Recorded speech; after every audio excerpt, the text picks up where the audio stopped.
Justice Department data has shown in the past that in over 1,000 U.S. cities, drug cartels are operating, and drugs, end up on the streets of America. Are you concerned that arguing for less border security? Let me say this. I've been here 17 years in Congress, and we had that problem coming from Colombia through the Caribbean islands and the Caribbean territories. And we put lots of effort, and they stopped going through there. They went to other parts of the United States.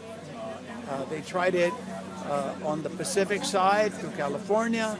We plugged that up, and then they moved down to South Texas. And so they keep moving, and it's been a problem that we have had now for over 20 years. And I believe that there is a genuine concern by members of Congress and the Senate to put a stop to that. But what are we, the United States, Americans, doing to curb the appetite for the demand of drugs? That is the problem. In my opinion, we in the United States are going to have to do something to do away with that huge appetite for drugs. I don't know how anyone or any argument can justify the death of 10,000 people in a city that I live next to, that was until recently the deadliest city in the world, bar none.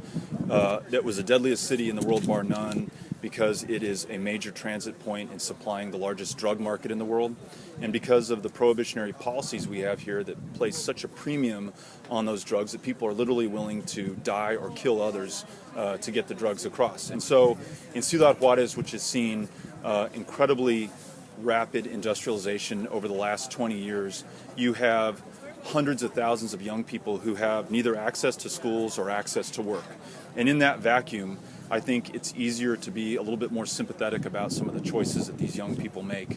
And I think the implication of the question is, might they not deserve to die, or aren't they bad people, and should we really be worried about them? And I am concerned about them, and I do think there's a better outcome that we can help ensure with more rational policies at the border. The Justice Department has reported in the past that Mexican drug cartels are operating in over 1,000 U.S. cities right now, which relates to drug violence in the U.S., gang violence. What do you think about arguing, against more border security while all that is going on in the United States, which is affecting U.S. citizens and innocent people? Yeah, we're spending $18 billion now on border security, which is twice what we were spending in 2005. We've doubled the size of the Border Patrol twice since 1990.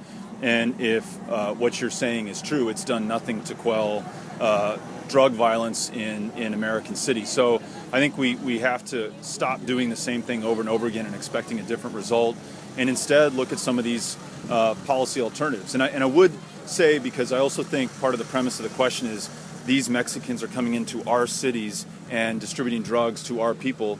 It is our citizens who are demanding and consuming the drugs that's created the draw that many of these cartels and criminal enterprises, U.S. and Mexican, are responding to. So again, I just think we can't continue to do the same thing and expect a different result. And more walls, more border patrol, more militarization, more money is more of the same. Some members have said legalize drugs, maybe more than marijuana. Some members have argued. Do you think that could actually quell the demand for drugs in the United States? I don't know. I think we have to look at some precedents, the prohibition of alcohol, and the very difficult decision our country made to end that prohibition, realizing that it wasn't going to solve all of our problems. We were going to still have addictions. We were going to still have deaths related to alcohol consumption and abuse, but that the prohibition was worse than the problem that we were originally trying to cure. And I think some of those same considerations come into play with our drug war. For me, most obviously with marijuana, because it is the most widely consumed drug in the United States. It is most central to the drug cartel economy. And I think there's a legitimate argument to be made that if you were able to resolve the issue with marijuana prohibition, you could concentrate and focus more of the resources we have on drug interdiction on those harder, more dangerous drugs, cocaine, methamphetamine, and heroin.